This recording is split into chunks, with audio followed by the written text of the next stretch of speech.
So mga kaibigan, mag-overtime ta. You, mga kaibigan, isang magandang araw once again. No? Good morning. That we need to have a topic right now.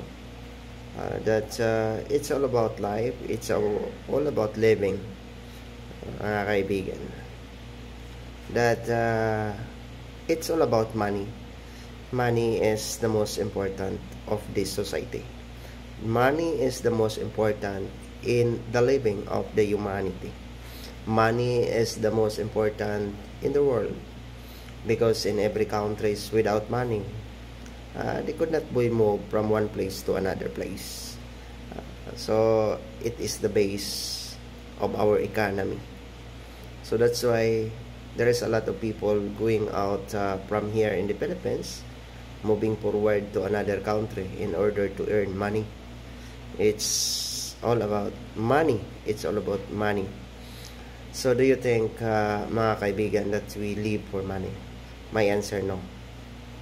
We don't live for money. We don't work for money. It is all about life.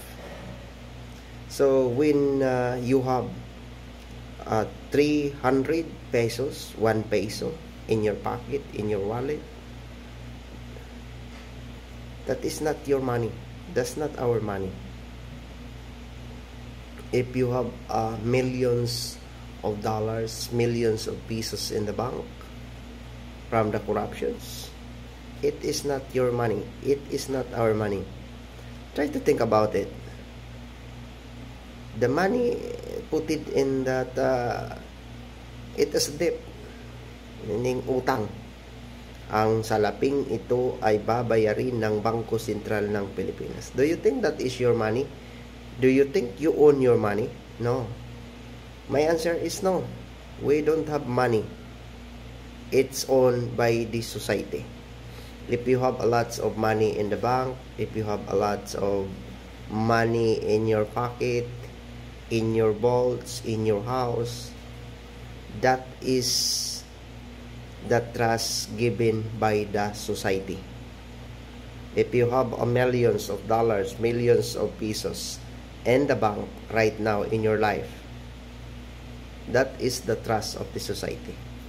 That you can expend or spend a money better, you can use the money in your life better, and that is all about the circulations of this universe.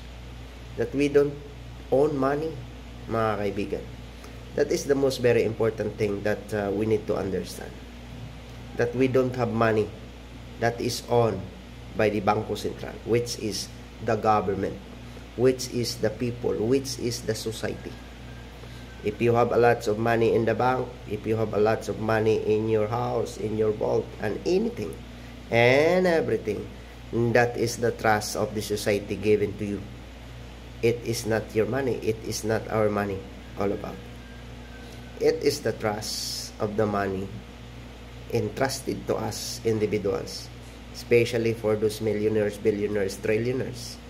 The money that they earn, it is not owned by that.